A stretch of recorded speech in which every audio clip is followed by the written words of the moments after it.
In 2013, a belated miracle tore through 43 years of silence and despair. The 6-year-old boy who vanished without a trace in the heart of Minnesota in 1970 was confirmed to still be alive, grown up, integrated into American society, and completely unaware that he had once been the center of one of the most painful missing persons cases in the state. In an instant, the truth crashed down like a ruthless hammer blow. His biological family had lived their entire lives with the unresolved loss of their son, while the boy had grown up under a different name, a different identity, and a life that wasn't his own. Today I will plunge you straight into the epicenter of the tragedy that spanned over 4 decades, what really happened on that fateful afternoon in 1970, how a child could disappear without leaving a trace, and why an entire investigative system proved powerless against time. This isn't just a missing persons case that was resolved. This is a shocking story about stolen identity, delayed justice, and the cold limits of truth. It's both suffocatingly painful and haunting enough to make you wonder how many other Daniel Thompsons are out there, still not called by their real names. You won't just follow a case, you'll witness how one person had their life split in two by a single moment. Take a deep breath, because right now we're stepping together into a true journey that will challenge your faith in safety, family, and justice to the very core. Before diving deep into this shocking story, let us know where you're watching from, and if you love these journeys into forgotten quests for justice, don't forget to subscribe so you don't miss the next cases. Minnesota in 1970 was still considered one of the most peaceful places in the Midwest United States, where suburban neighborhoods in Minneapolis lived slowly, privately, and relied more on mutual trust than on fear. Children could walk to a neighbor's house by themselves, play outside until dusk, while adults were accustomed to leaving doors unlocked during the day. In that context, the Thompson family was a typical middle-class family, unremarkable, no scandals, living in a small tidy house with a steady daily routine. The father worked regular office hours, the mother managed the household, and the center of all activities was the 6-year-old boy Daniel Thompson, their only child, moderately active, polite, and especially familiar with the neighborhood where he grew up. Daniel had a petite build for his age, light-colored hair usually cut short, and was the kind of child who easily won adults' favor because he greeted people and readily followed instructions. He had daily routines, traveling familiar routes, visiting familiar spots, and was trusted by his family with small errands without close supervision. The most important connection that day was between Daniel and a specific witness in the area, someone familiar who had seen Daniel many times, close enough not to find the boy's presence unusual, and near enough that this person's actions directly influenced when Daniel was last seen. That afternoon unfolded no differently from previous ones. No warning signs, no family conflicts, no unusual events that drew special attention, until a slight deviation appeared, not enough to immediately be seen as dangerous. It could have been the appearance of an unfamiliar stranger in the area, or a seemingly harmless behavior that didn't quite fit the neighborhood's usual rhythm. The main witness noticed that anomaly, in a very brief moment, enough to spark a vague suspicion, but that feeling was quickly overshadowed by the surrounding context considered safe, by the assumption that adults wouldn't harm, and by the fear of overreacting to a small detail. That hesitation led to no intervention, no questions asked, no warnings issued, and in that short span, Daniel slipped out of sight of those who could have seen him last. There were no cries, no signs of struggle, no situation serious enough to make those around immediately realize that a dangerous boundary had just been crossed. The time gap afterward passed silently, until Daniel's family realized he hadn't appeared at the expected time, and initial worry quickly turned to panic. Family members began searching spontaneously, calling Daniel's name, running to neighbors' houses, checking familiar spots he often visited, while those around joined in thinking the boy had simply gotten lost or was engrossed in play. The initial witness, when questioned, could only provide uncertain information, fragmented memories, not clear enough to point to a specific direction, and each vague answer only heightened the family's sense of helplessness. As time passed without finding Daniel, Panic gradually replaced hope, and the realization that this was no longer a normal situation began to form. Under the pressure of time, growing fear, and no other options, the Thompson family made the final decision that evening: officially contact the police to report that 6-year-old Daniel Thompson had disappeared. The Thompson family's missing person call was received as night fell and anxiety spread quickly through the neighborhood, prompting the local police force's response to occur almost immediately, not at maximum emergency level, but fast enough to establish an official presence at the last place Daniel was seen. The first officers arrived at the scene while the atmosphere was still chaotic. The family hadn't calmed down yet. Neighbors gathered instinctively as a community, and initial information poured in all at once without being organized or verified. Approaching the scene followed the standards of that era, prioritizing assessing the overall situation, identifying the key area, and stabilizing those directly involved, while still handling the emotional tension dominating the family's and witnesses' behavior. Daniel's disappearance area was quickly cordoned off based on preliminary accounts, focusing on familiar routes, intersections near daily activity spots, and open spaces a 6-year-old could move through in a short time without assistance. This cordoning was practical, based on the common assumption at the time that getting lost or delayed was still possible, while reflecting limitations in resources and technology that forced police to prioritize areas most likely to yield information in the early hours. Alongside establishing the perimeter, officers conducted quick on-site interviews with those present, especially the witness mentioned by the family, aiming to gather immediate descriptions before memories were distorted by time and emotion. These exchanges were brief, focused on where Daniel was seen, at what time, with whom, and if anything unusual happened before the boy left sight, but the results were mostly fragmented information, lacking certainty, sometimes conflicting in minor details, but not clear enough to shape a decisive direction. Meanwhile, the lead investigator began establishing the initial timeline, piecing together statements with the Thompson family's daily routine to build a temporary disappearance window, determining the shortest and longest possible time Daniel could have left the area undetected. This work required eliminating emotional guesses, retaining verifiable points, and accepting that gaps existed from the start that couldn't be filled with available data. When the preliminary timeline formed, it revealed a worrying reality. Daniel had disappeared in a time frame short enough not to draw immediate attention, but long enough to create a blind spot where any direction of movement was possible. Assessing the case's severity became the next step, and this was when officers had to weigh multiple scenarios without any one strongly outweighing the others. Daniel's age raised the risk level, but the safe social context, lack of struggle signs, and absence of direct clues pulled the assessment toward caution, leading to an intermediate evaluation. The case was seen as a concerning disappearance requiring active investigation, but without enough evidence to confirm clear abduction. This decision directly affected resource allocation in the early hours, shaping the pace of subsequent steps, and creating a limbo state between urgency and waiting, where every passing minute increased pressure, but wasn't enough to trigger extreme measures. Throughout the process, the scene showed no significant changes. No new signs appeared as night deepened, and what police had was an incomplete set of information, a cordoned but not narrowed area, and an initial timeline showing Daniel had vanished silently, in what was considered the safest environment. The investigation was activated with all the era's limitations, carrying the expectation that next steps would soon bring clearer clues,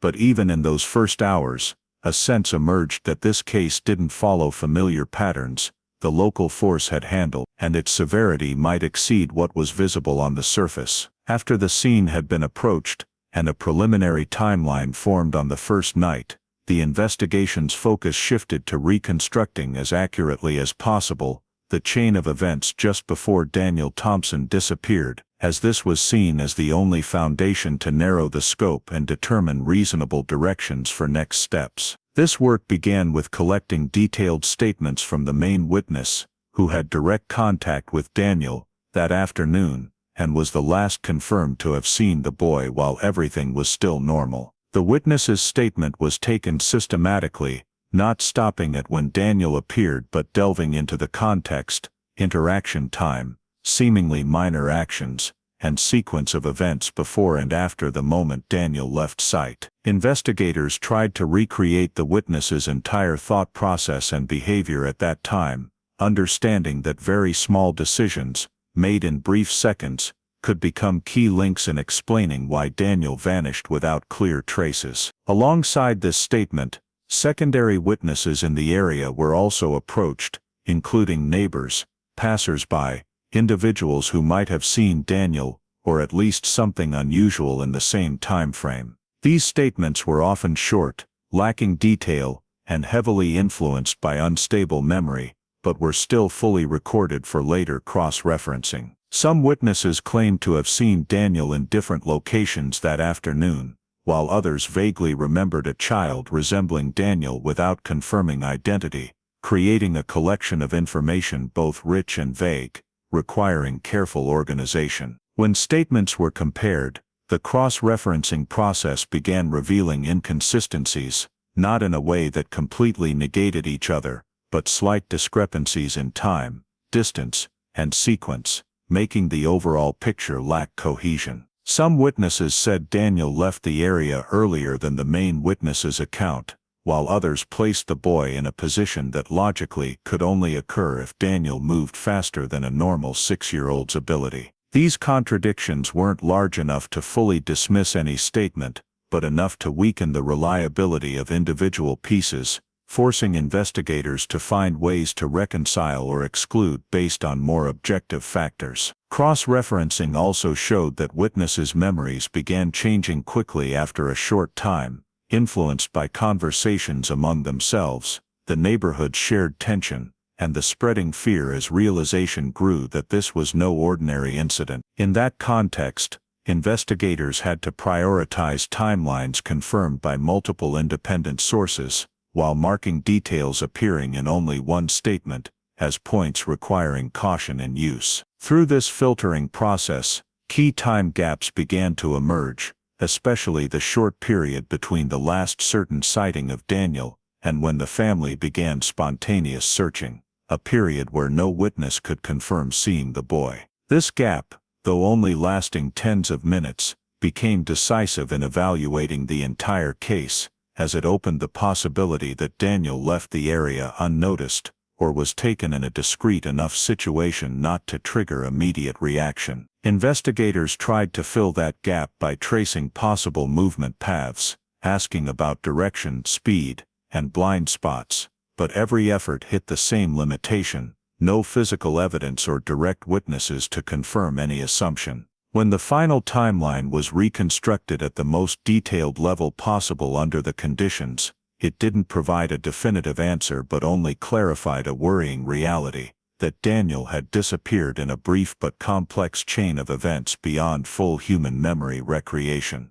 The lack of a clear cutoff in the timeline pushed the investigation into a fragile state, where every hypothesis could exist, but none was strong enough to become the main direction, and that key gap gradually became the haunting centerpiece of the entire case from the early days. The critical time gap that had just been identified in the process of reconstructing the final timeline forced the investigation's focus to return to the physical space where Daniel Thompson was last seen, because when human testimony could no longer provide additional certainty, the scene became the only remaining source of data capable of independent verification. The area was approached as an open scene with no clear boundaries, stretching across residential streets, shared yards, narrow pathways and nearby public spaces, all within the range that a 6-year-old child could access without drawing attention. The survey was conducted according to the investigative standards of the early 1970s, prioritizing visual observation, manual scanning, and searching for unusual signs on environmental surfaces under conditions where trace collection and analysis techniques were very limited compared to modern standards. Officers examined the ground, lawns, fences, tree bases, walls, and hidden spots, focusing on the possibility that Daniel might have fallen, gotten injured, or stopped somewhere along the way, but they found no signs indicating sudden disturbance or a notable event had occurred. Alongside the direct scanning, investigators systematically assessed the possibility of an accident or getting lost, based on common scenarios that had happened to children in similar residential areas, where relative safety often led adults to underestimate risks. Areas considered potential hazards were listed and checked in turn, including roads with traffic, construction sites, areas near drainage ditches, small ponds, or tight spaces that a child might curiously enter but struggle to escape from on their own. Checking these locations yielded no evidence that Daniel had suffered a serious accident, no signs of an injury-causing incident, no personal items or traces left behind, causing the accident or lost child hypothesis to gradually lose persuasiveness, though it could not yet be completely ruled out. As the survey expanded, a major challenge emerged, determining reasonable boundaries for the search area, since the surrounding environment had no clear cutoff points, and every route could lead out of the initial zone in a short time. Investigators had to constantly balance expanding to avoid missing anything and focusing to avoid diluting resources, a difficult equation in a context lacking guiding information and under pressure for quick results. Even as the scope was extended in every plausible direction, the results did not change the overall picture. The scene provided no physical signs clear enough to confirm a specific scenario. There were no bloodstains, no signs of a struggle, no evidence that a violent act had occurred in the area, nor any indications that Daniel had wandered in a disoriented manner before disappearing. The emptiness in terms of traces began to raise a quiet but increasingly clear question within the investigative team that the last seen point might not coincide with where the boy actually vanished, and that the decisive event might have occurred in a way discreet enough to leave no marks on the environmental surface. As the survey reached its practical limits without new discoveries, the initial scene gradually shifted from the investigation's central position to a foundational role, where hypotheses were built not on tangible evidence, but on the suspicious absence of it. The failure to find clear traces did not immediately narrow any investigative direction, but it significantly weakened simple scenarios like getting lost or an accident, while opening the possibility that Daniel's disappearance involved deliberate intervention, carried out quickly and without attracting attention. In that context, the crime scene survey concluded with more questions than answers, and the very silence of the physical space became an important signal, indicating that this case might not follow the familiar patterns the local force had previously encountered, forcing the investigation to prepare for more complex directions in the steps ahead. The fact that the scene left no clear physical traces after the initial survey forced the investigative team to acknowledge they were dealing with a disappearance that did not follow familiar scenarios, and from that point, the focus shifted to building a structured system of hypotheses to explain Daniel Thompson's vanishing, based on what had been confirmed as well as what was conspicuously absent. The first hypothesis considered, the most instinctive and least alarming approach, was the possibility that Daniel had suffered an accident or gotten lost in the nearby area. This hypothesis fit the victim's age, the free-ranging habits of children in Minnesota at the time, and experience handling similar missing child cases in peaceful residential communities. However, when this hypothesis was rigorously compared to the collected data, inconsistencies gradually emerged. A 6-year-old child who gets lost typically leaves signs of panic, or at least belatedly attracts the attention of those around, but in Daniel's case, no witnesses confirmed seeing the boy in a confused or distressed state. Scanning hazardous areas yielded no evidence of an accident, no signs that Daniel had been injured, trapped, or suffered a sudden incident within the checked range, and the complete absence of personal items further weakened the likelihood that the boy had wandered long enough on his own to encounter danger. The critical time gap in the timeline, rather than being prolonged and chaotic as in many lost child cases, was abrupt, suggesting an event that occurred quickly and decisively, something inconsistent with a scenario of a child voluntarily leaving the area and gradually getting deeper into trouble. For these reasons, the accident or lost child hypothesis, though not fully eliminable in the early stage, gradually became viewed as a secondary possibility, rather than the main investigative focus. As the least concerning approach began to lose persuasiveness, the team was forced to confront the second hypothesis, more complex and frightening, involving the possibility that Daniel had become the victim of an opportunistic abduction. This hypothesis stemmed directly from the manner of Daniel's disappearance, quick, silent, leaving no physical traces, and without triggering an immediate reaction from the surroundings, a pattern consistent with discrete approaches recorded in similar cases elsewhere. Investigators placed the case in the broader context of the era,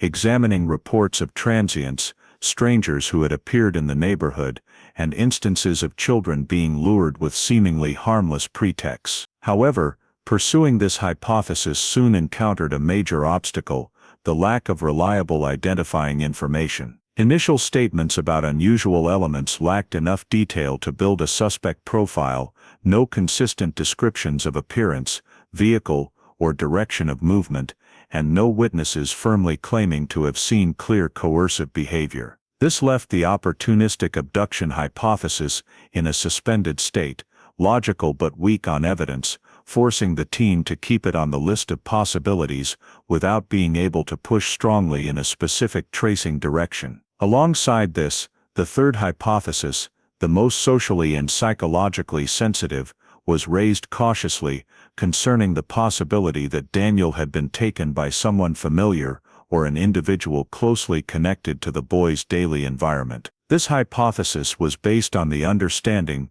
that children readily go with familiar faces, and such a departure could occur without raising alarm among those around, especially in a community where trust was the default. Exploring this direction required the team to thoroughly review the Thompson family's relationships, daily routines, individuals who regularly appeared in Daniel's life, and factors that might create private access opportunities. Alibis were checked where possible, statements cross-referenced, and unusual signs sought, but the results showed no clear motive or behavior abnormal enough to elevate this hypothesis to high priority. No major contradictions emerged in the statements of acquaintances, and the absence of direct evidence made pursuing this direction difficult, both legally and ethically, especially amid pressure from the community and the victim's family. When the three main hypotheses were placed side by side, the process of comparison and elimination became a complex puzzle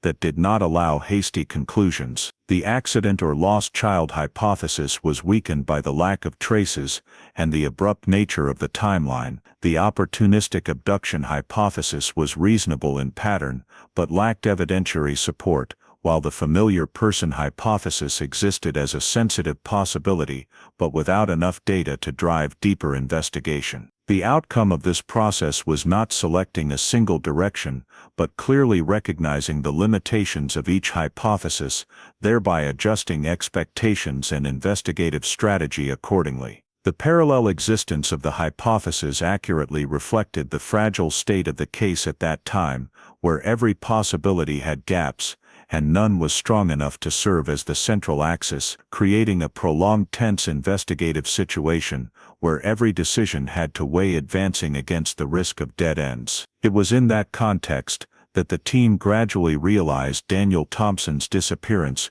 could not be explained by simple scenarios or familiar precedents, and that this case, from the very first days, bore the characteristics of one with deeper complexity, requiring time, patience, and an acceptance that the answer, if it existed, would not come quickly or clearly. The fact that none of the initial investigative hypotheses stood firm as a convincing explanation caused pressure to expand the search to mount quickly, because when the cause could not yet be determined, the only remaining priority was to find Daniel Thompson in the widest possible area before time eroded whatever slim chances remained. The search area was gradually extended beyond the initial residential zone, no longer limited to the familiar routes Daniel usually took, but spreading to adjacent neighborhoods, minor traffic arteries, open spaces, and even locations previously not considered directly related. This expansion did not happen haphazardly,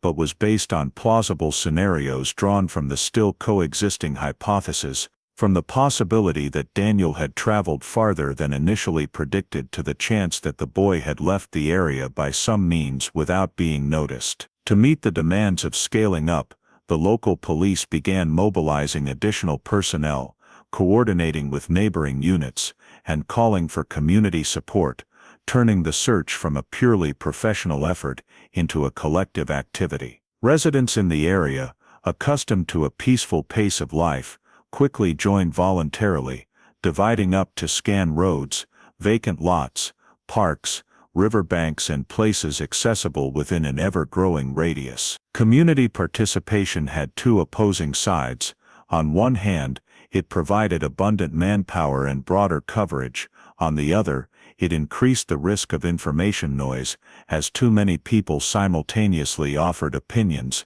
guesses, and unverified reports. In that context, the police coordination role became especially critical, both harnessing the manpower and controlling the information flow to prevent the search from becoming scattered or derailed. Along with the geographic expansion, the search also broadened in media terms, as information about Daniel Thompson began appearing on local news channels, from newspapers and radio to public bulletin boards. Daniel's image and description were disseminated to attract attention from people outside the immediate area, based on the assumption that if Daniel had left the initial zone, there was a high chance someone elsewhere had seen or encountered the boy. Media involvement created an unprecedented wave of attention to the case, turning a family tragedy into a shared community concern, while placing heavy pressure on the investigative force to continually update and respond to the public. However, media also brought the consequence of spreading unverified information, as every tip, every call from residents in different areas had to be received, recorded, and filtered, consuming considerable time and resources, while not all information held real value. During that widespread search, the continuous efforts finally led to the discovery of some personal items believed to be related to Daniel, a psychologically significant turning point for both the family and the investigative team. These items were found not too far from the initial area, at locations Daniel could fully have reached, if moving on a child's instinct, and their appearance was immediately seen as the first sign that the search had touched a specific point in the chain of events. Discovering the personal items raised hope that Daniel had been present in that area, while opening the possibility of tracing the boy's movement, but it also posed new questions about how and when these items appeared. The team faced the difficult task of determining whether these finds reflected natural movement,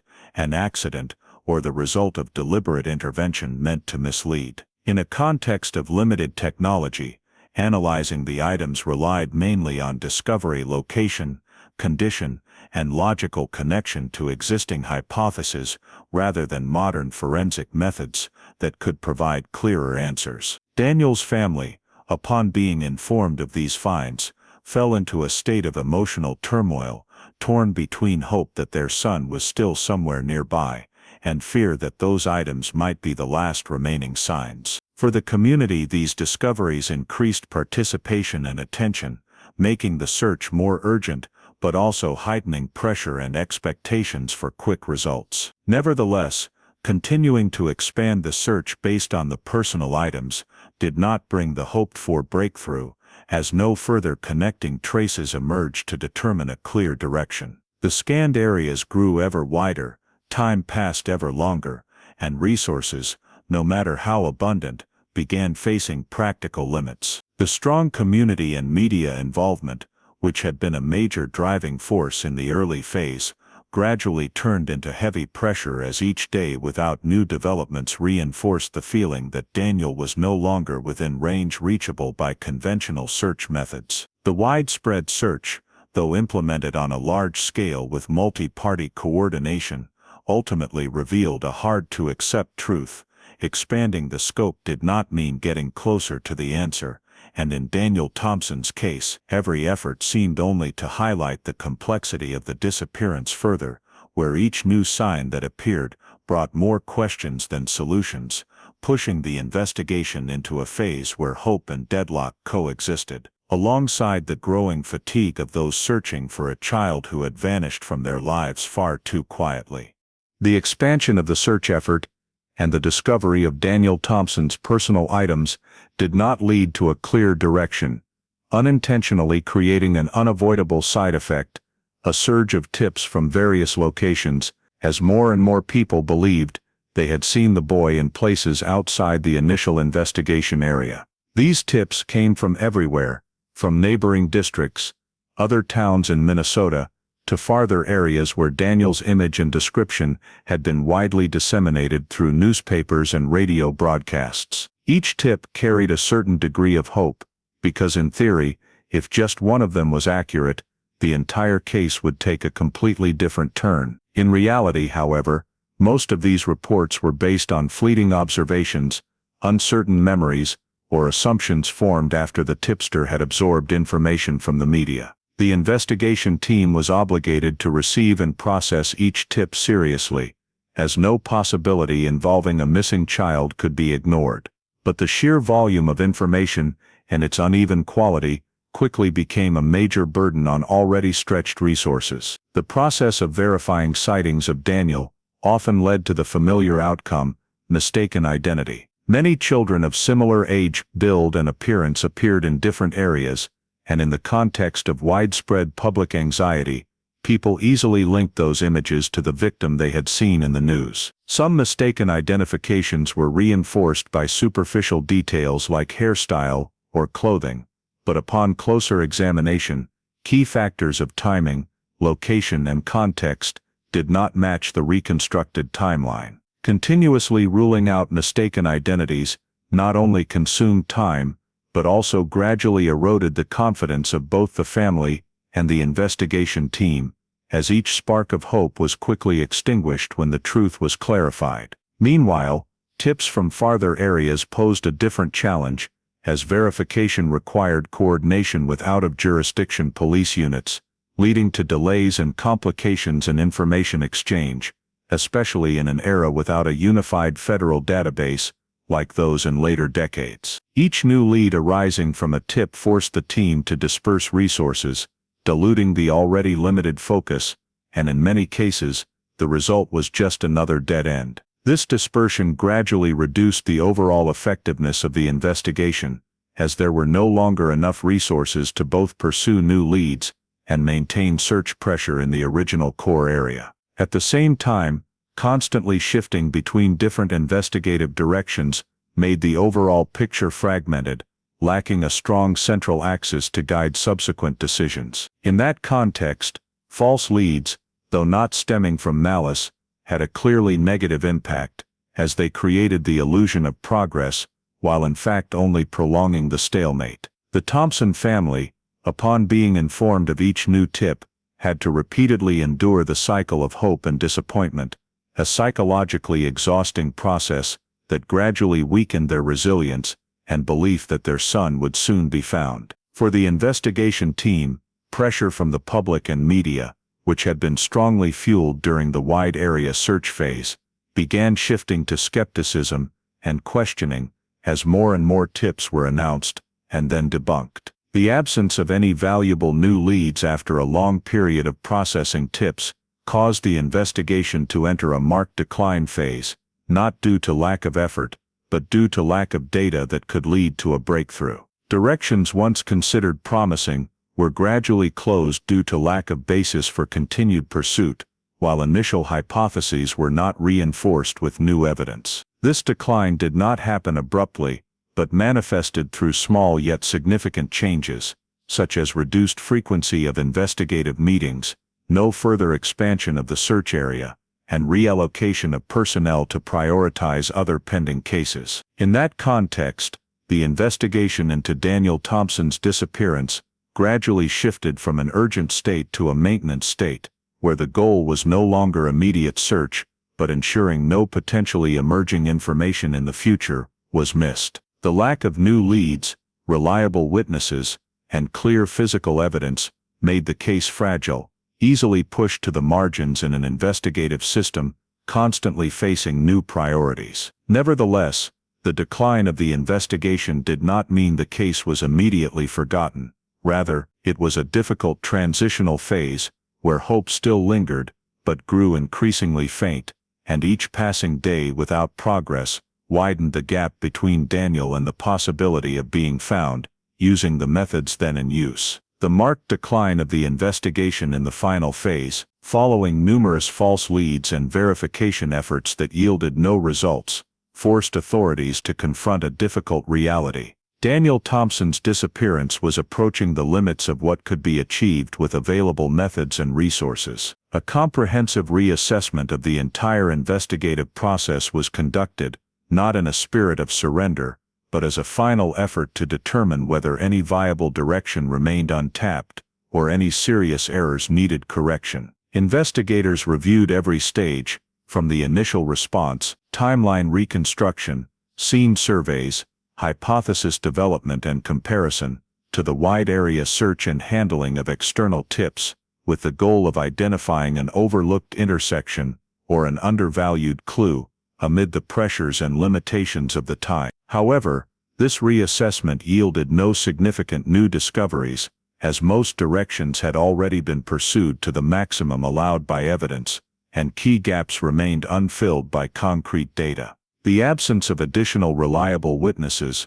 new physical evidence, or intelligence capable of opening a different path, led the team to acknowledge that though answers were still lacking, they were running out of necessary tools to move forward. In that context, the concept of no viable investigative leads remaining began to be mentioned cautiously, not as a declaration of closure, but as an honest description of the case's state at that point. Remaining parallel hypotheses all lacked the critical element needed for aggressive pursuit, and continuing a full-scale high-intensity investigation became hard to justify resource-wise in a system handling multiple equally urgent cases. Pressure from the community, and Daniel's family, though still present, could not substitute for the lack of evidence, creating a painful gap between the desire for truth and the practical ability to achieve it. In internal meetings, the decision to change the case status began to be seriously considered,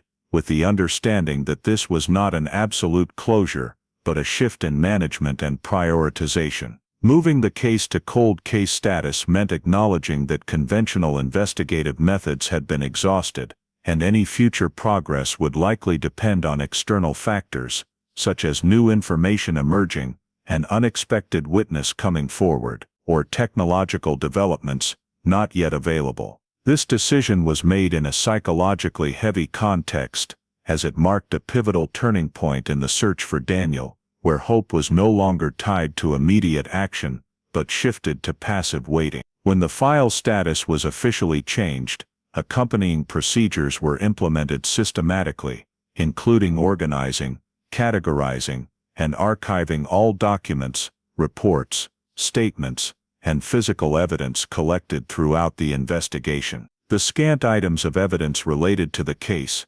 including Daniel's personal belongings found during the wide-area search, were sealed and stored according to the standards of the era, with the aim of preserving them for possible future review. This archiving was technical, but carried profound symbolic meaning, marking the moment the case left active investigation to enter a quiet existence in the filing system, where it could remain untouched for years. For the investigators directly involved, the process came with a sense of incompleteness, as they had to close a chapter of work without clear resolution, carrying unanswered questions and unverifiable suspicions. For Daniel's family, hearing that the case had been moved to cold case status was not merely an administrative decision, but a severe blow to their belief that their son would soon be found through current efforts. The gap between professional terminology and personal emotion became clearer than ever, as cold case was just a classification for the system, but signified indefinite postponement for the family. Nevertheless, changing the file status did not mean the case was erased or completely forgotten. Rather, it transitioned to a different form of existence, preserved as an unresolved possibility, awaiting new conditions for reactivation. In the context of 1970, those conditions remained vague, as the modern technology, databases, and investigative methods later generations would use did not yet exist, making the idea of reopening upon new developments more theoretical than a concrete plan. As the final documents were placed in storage, Daniel Thompson's disappearance officially entered a new phase, no longer measured in hours or days since the incident, but in years passing in silence. This transition closed a period of intense and stressful effort, leaving behind an unsolved case, a family forced to learn to live with absence,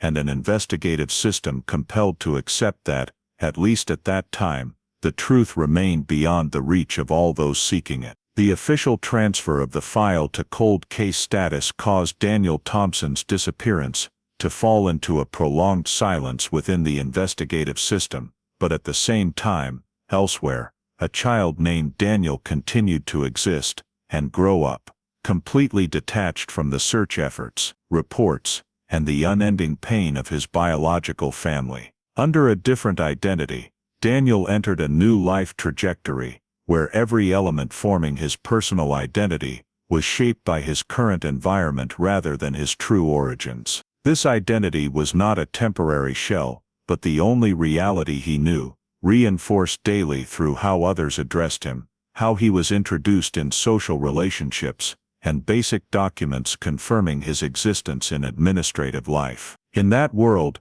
Daniel was not a missing child, not a victim, but simply a child growing up like any other, with concerns appropriate to each developmental stage, from fitting in at school, building friendships, to forming initial perceptions of himself and his place in society. Not knowing his true identity did not create a conscious void in Daniel's mind, as there were no memories, information, or signs strong enough to make him suspect that his personal story was missing a crucial part. His earliest memories were not tied to the moment of disappearance or chaotic images from that 1970 afternoon, but were fragmented recollections without clear sequence, similar to many people's memories of early childhood, where sensations and images blend without forming a complete narrative. The absence of clear memories of the initial event meant Daniel carried no sense of interruption, no vague fear or lingering insecurity, often seen in those aware of having experienced trauma. Instead, his development was relatively seamless, with each life stage flowing into the next without disruption from questions about the past. Under the new name, Daniel participated in daily activities with a normal degree of engagement, not standing out nor isolated, forming relationships based on the present and building a sense of belonging to his surroundings. He learned to follow social rules, adapt to expectations from adults and peers, and develop personal interest naturally, no different from others his age. Life under the different identity operated so smoothly that it created no significant friction to spark doubt, as all external elements were consistent and mutually reinforcing, from how he was cared for and educated, to how he was recorded in official systems. In that context, Daniel's lack of knowledge about who he truly was in the fullest sense was not the result of conscious denial, but a direct consequence of a reality presented as the complete truth, with no information gaps clear enough to trigger deeper inquiry. As Daniel entered adolescence, questions about himself began to emerge in ways common to that age, revolving around personal identity, relationships with those around him, and his place in the world. But these remained within normal bounds, not touching issues of origin or biological identity. Having no memories of his biological family or original environment meant Daniel experienced no sense of comparison or loss, as he had no alternative reference point to contrast with the present, and thus no feeling of being deprived of something. Life continued in relative stability, with challenges and small achievements tied to each stage of maturity, from completing education, seeking employment, to building adult social relationships. Daniel formed his identity based on present experiences, while his true past existed completely separately, preserved in cold files he knew nothing about, creating a thorough separation between the person he believed himself to be and the person he actually was. Throughout that time, Daniel did not attract attention from any agency or individual, as there were no outward signs indicating connection to an unsolved disappearance. Living normally, under the new name not only helped him integrate into society, but inadvertently reinforced the concealment of the false identity, making the chances of the truth surfacing spontaneously increasingly low as time passed. Any vague remaining memories from the very early period, if present, were not strong enough to form suspicions, and over time, they gradually dissolved into new experiences,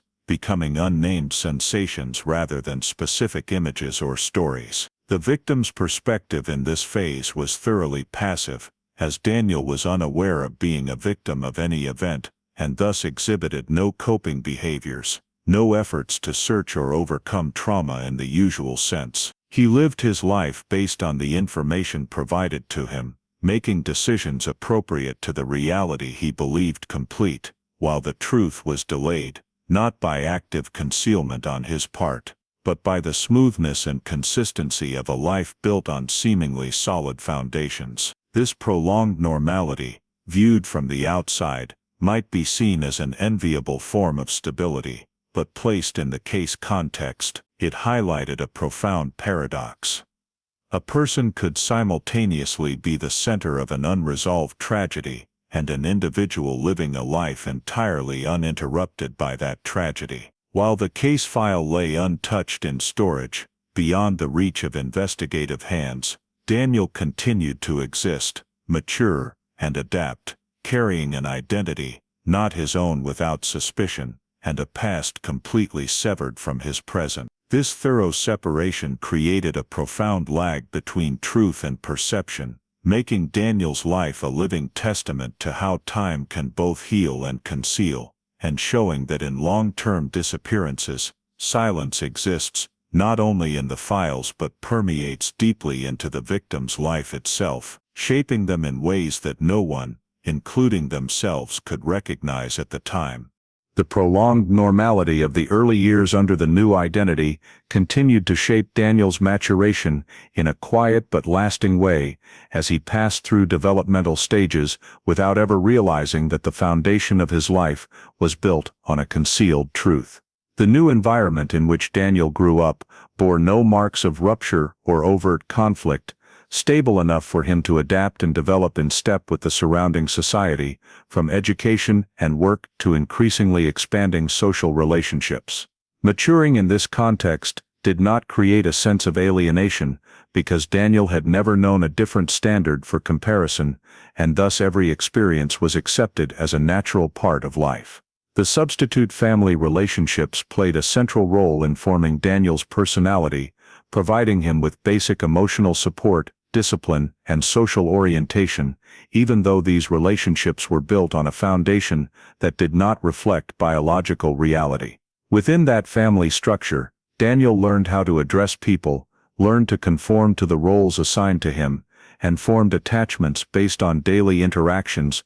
rather than on awareness of blood ties. These relationships were not necessarily negative or violent, but they existed in a state of fundamental lack of transparency, where questions about origins were eliminated from the space of dialogue from the very beginning, leaving Daniel no opportunity to access or raise the issue. As Daniel entered adulthood, the practical demands of society began to pose new challenges, particularly related to personal documents and administrative identity, elements that had previously served only as a foundation and were rarely scrutinized deeply. Pursuing higher education, seeking formal employment, or completing basic legal procedures gradually revealed minor irregularities in Daniel's records, details not serious enough to be immediately considered violations, but sufficient to cause delays, confusion, or requests for additional information. These difficulties were often explained by routine administrative reasons,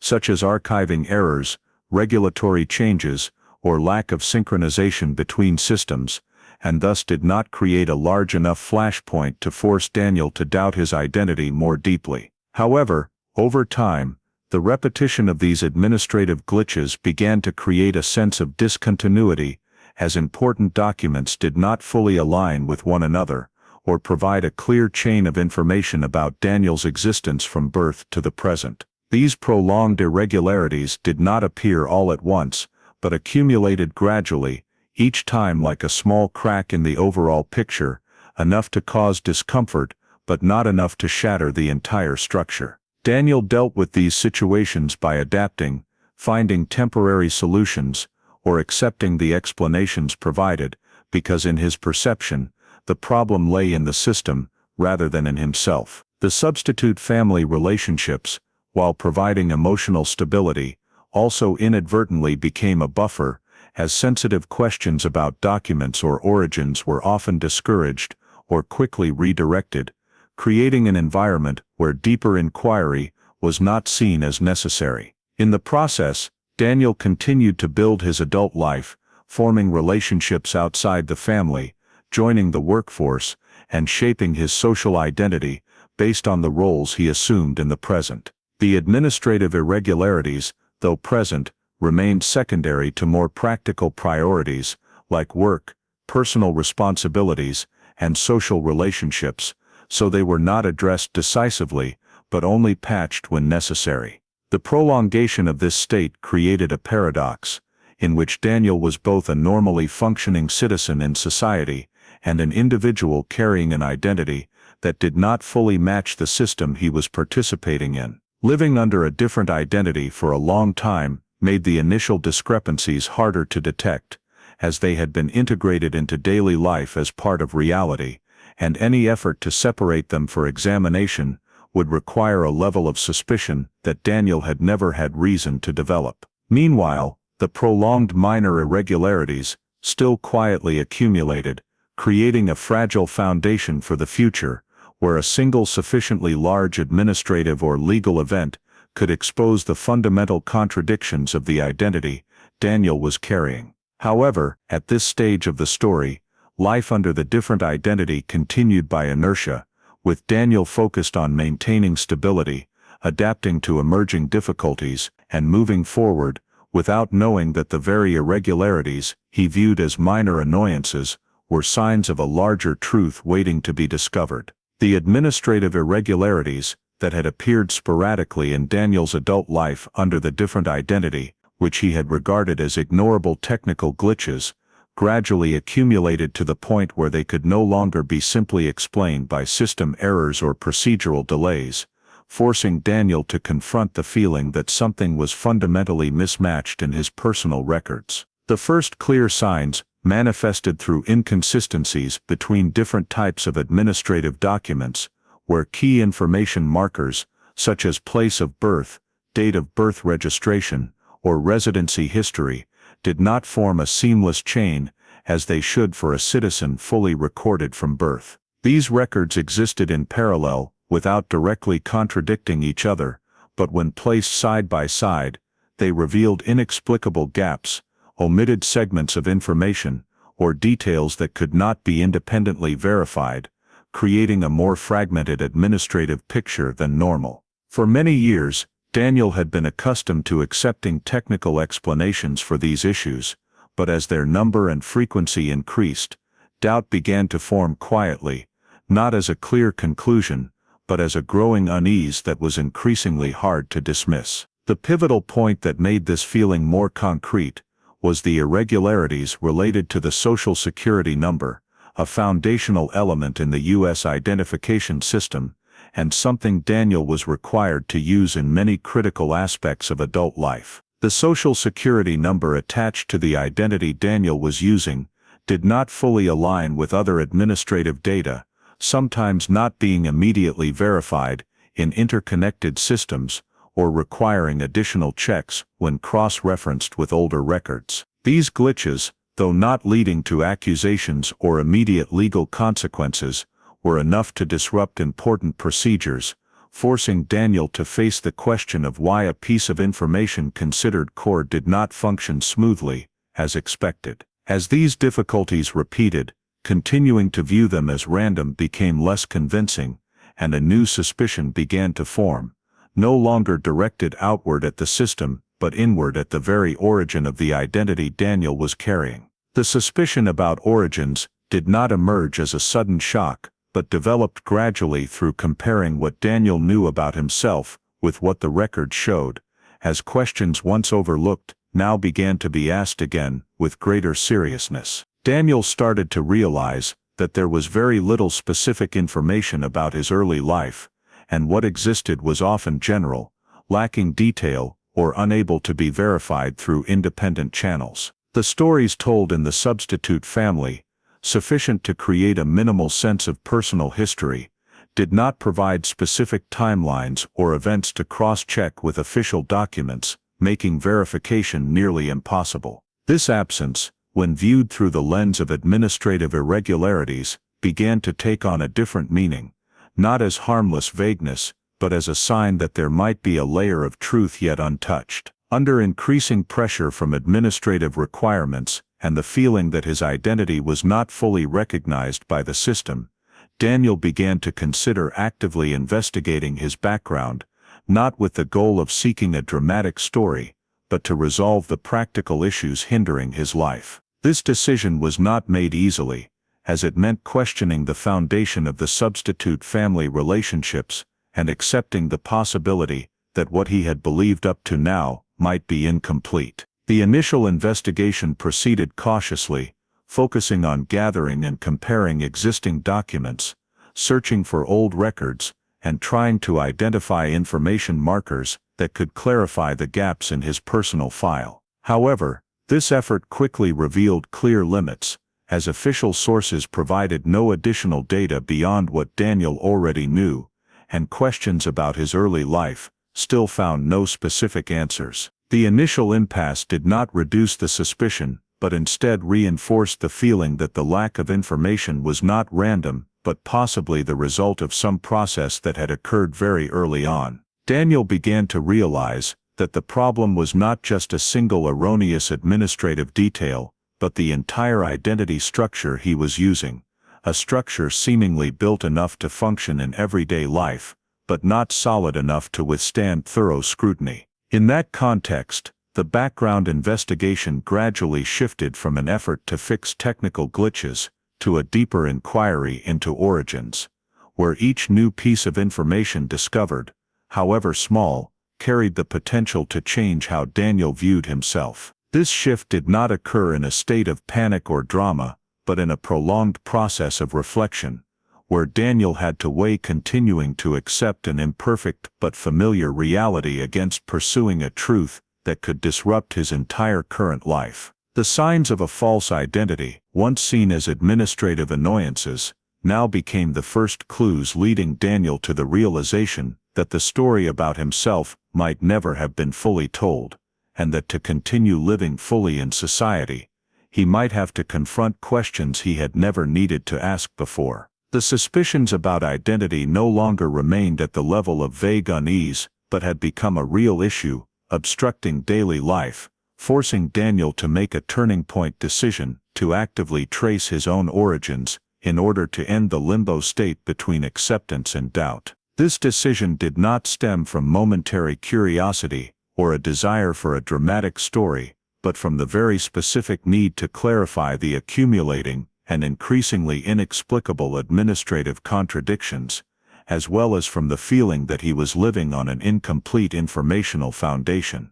Daniel initially approached the search for origins in a cautious and pragmatic way, avoiding direct confrontations within the substitute family, and focusing on methods he could implement independently without causing major disruption, among which DNA testing emerged as the most feasible tool in a context where the technology had become widespread and more accessible. Unlike previous generations, Daniel lived in an era when DNA testing was no longer an unfamiliar concept tied to specialized laboratories or criminal cases, but had become a widely advertised service for exploring family origins and personal history. Accessing DNA testing, therefore, did not carry the tone of a desperate act, but resembled a logical step in the information-gathering process, a way to obtain objective data, independent of human memory, or the administrative records that had already proven unreliable.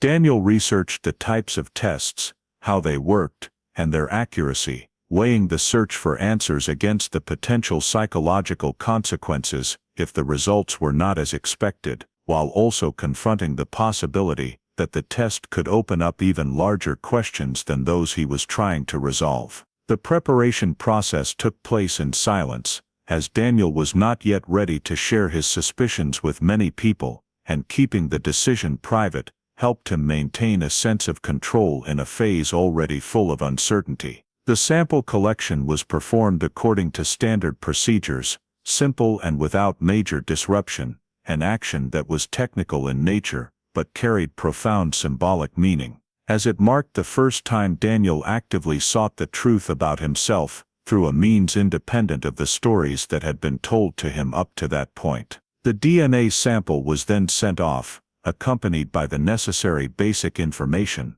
and from that moment, Daniel entered the waiting period, a time that seemed passive but was psychologically tense. Waiting for the results was not just waiting for a set of scientific data, but waiting for the possibility that the entire story about himself could be rewritten in an unforeseeable way. During this time, Daniel continued his normal activities, maintaining work and social relationships, but behind the outward stability was an inner state of fluctuation, as each possible scenario carried different consequences. If the results showed nothing unusual, Daniel could continue living with his current identity and view the previous glitches as prolonged administrative errors, but if the results suggested a different origin, he would have to face a chain of questions never before raised, related to family, past, and his place in society. The waiting process also led Daniel to rethink small details from his previous life that he had overlooked,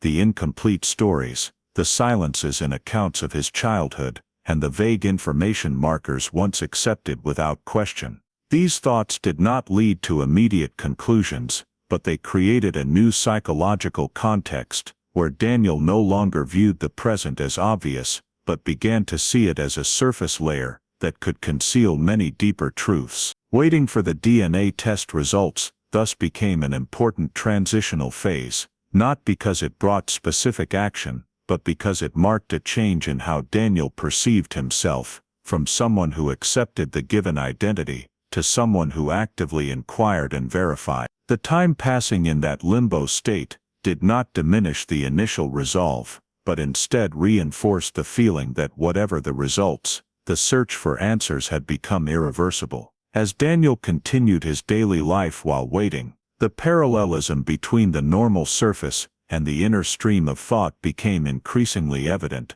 showing that the process of tracing origins was not just a technical step, but the beginning of a journey of awareness, where the victim of an event never remembered was gradually becoming the active agent in illuminating his own story. The decision to pursue his origins through DNA testing took Daniel to a point of no return, where subjective suspicions were gradually replaced by objective scientific data, and from the moment the analysis results were returned, the story of his identity began to enter an entirely different phase. The DNA analysis did not unfold as an instantaneous conclusive event, but as a multi-layered process in which Daniel's genetic markers were compared against millions of other samples stored in the database in order to identify statistically significant matches. The initial results did not reveal a direct match with biological parents, something Daniel had already mentally prepared for, but they confirmed a more important reality. Within the system, there were DNA samples with a sufficiently high degree of similarity to establish a blood relationship at the level of extended family. The concept of a partial match in this context was not a vague coincidence, but a scientific indicator that Daniel was biologically related to specific individuals, even if that relationship was not in the immediate generation. These matches created a network of potential connections, where each individual with similar DNA became a data point that needed to be placed in the context of family, geography, and time in order to interpret its true meaning. For Daniel, the appearance of partial matches was a profound confirmation that the previous administrative irregularities were not the product of random errors, but the consequence of a genuine break in the chain of biological identification. From those results, The process of narrowing down possible connections was implemented logically, not to immediately seek a specific identity, but to gradually reduce the range of scenarios that could explain the relationship between Daniel and the individuals with matching DNA. This narrowing was based on multiple factors, including the ages of the related individuals, generational distance, residential areas, and timelines that could overlap with the period of Daniel's birth, in order to eliminate incompatible possibilities from the outset. Each possibility considered had to pass a series of logical tests, from whether the assumed family relationships were biologically plausible, to where the related individuals might have been during the critical time period, and whether there were any social factors that could lead to a child being separated from their biological family without leaving clear administrative traces. This process was not emotional speculation, but a systematized effort with data, where every assumption was placed in a context of rigorous verification to avoid hasty conclusions. As the possibilities were gradually narrowed, a new element began to emerge more clearly in the overall picture: the notable overlap between the estimated timelines for Daniel and certain missing child records stored from decades earlier. Linking the DNA data to these records did not happen in a direct or obvious way, but through a careful cross-referencing process in which age, year of disappearance, geographic area, and general circumstances of the cases were compared with the available biological and administrative information. The initial points of intersection were not sufficient to confirm a specific connection, but they were strong enough to shift the search process from an individual scope to the broader context of unsolved cases. For Daniel, realizing that his identity story might be tied to a missing child record not only increased the seriousness of the matter, but also placed him in an entirely new position, where the search for origins was no longer a private journey, but one that could involve a collective tragedy left unresolved for years. The DNA results continued to be analyzed in greater depth to clarify the degree and structure of the matches, searching for patterns that could indicate more specific family relationships, while ruling out random matches due to the large scale of the database. Each additional step of analysis made it clearer that Daniel was not an isolated case of administrative error, but an individual with biological origins linked to specific people and stories, even if those stories still lay in the shadows of history. Cross-referencing with missing child records also forced Daniel to confront the possibility that the truth about himself might involve traumatic events, where the loss of a child was not just a personal issue, but a lingering wound in the memory of another family. This initial discovery phase, therefore, did not provide a clear answer, but created a perceptual turning point, when the DNA data, partial matches, and archived records began to form a tightly structured body of information sufficient to show that Daniel's identity could be traced back to a specific point in the past. It was at this moment that the search for origins ceased to be a personal experiment and became a process capable of reactivating forgotten records, laying the foundation for the intersection between modern science and unresolved stories documented in the public system. The information structures beginning to form from the DNA data and partial matches no longer existed as abstract possibilities, but gradually converged into a specific investigative direction, forcing the search process to move into a systematic phase of cross-referencing with cold case files stored for decades. The DNA data comparison was not performed as a simple matchup, but as a multi-layered series of analytical operations, in which Daniel's genetic markers were placed alongside biological data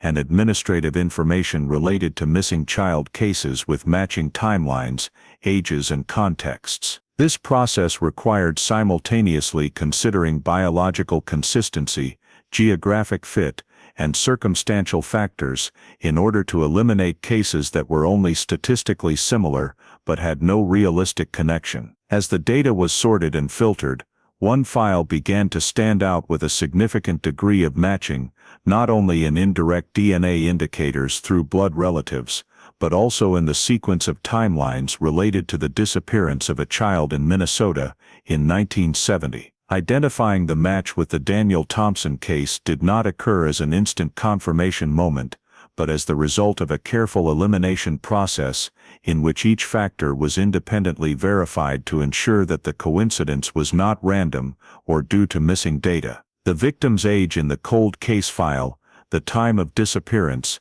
the geographic area, and basic details about the circumstances of the disappearance all aligned with the biological estimates and information that Daniel could provide about himself, forming an increasingly clear picture that the two stories were in fact one. When the degree of matching reached a convincingly sufficient threshold, notifying the authorities became the mandatory next step, because from that point, the issue was no longer just a personal inquiry into origins, but had turned into the potential resolution of an unsolved criminal case. The information was transferred through official channels, accompanied by the DNA data, analysis results, and logical arguments built during the cross-referencing process to ensure that the reception was not based on emotion or isolated speculation. For the authorities, receiving such a lead from an adult individual, accompanied by verifiable biological data, held special significance,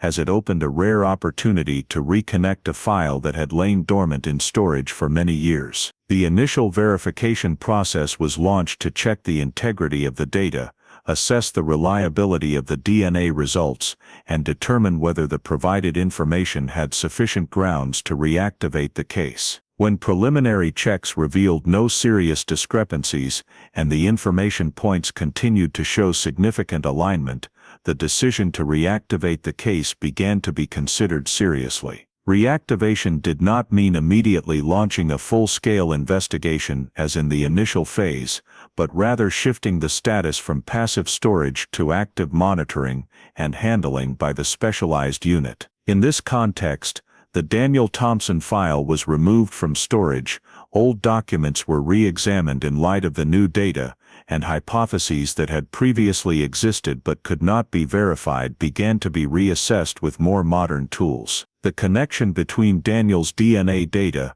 and the cold case not only provided a specific name for an individual who had once gone missing, but also reshaped the entire story in a way that previous investigators could not access. Gaps once accepted as limitations of the era now became points to be filled, as new technology and methods allowed revisiting old facts with greater accuracy. Reactivating the case also entailed internal procedures to determine the scope of the new investigation, assign responsibilities, and assess what could still be done after decades had passed. Stored physical evidence was checked for preservation status, old statements were re-examined in the context of new information, and connections previously overlooked or lacking sufficient basis were brought back to the analysis table. For Daniel, the reactivation of the cold case not only confirmed that his suspicions had basis, but also placed him in an unprecedented position, where he was both seeking truth for himself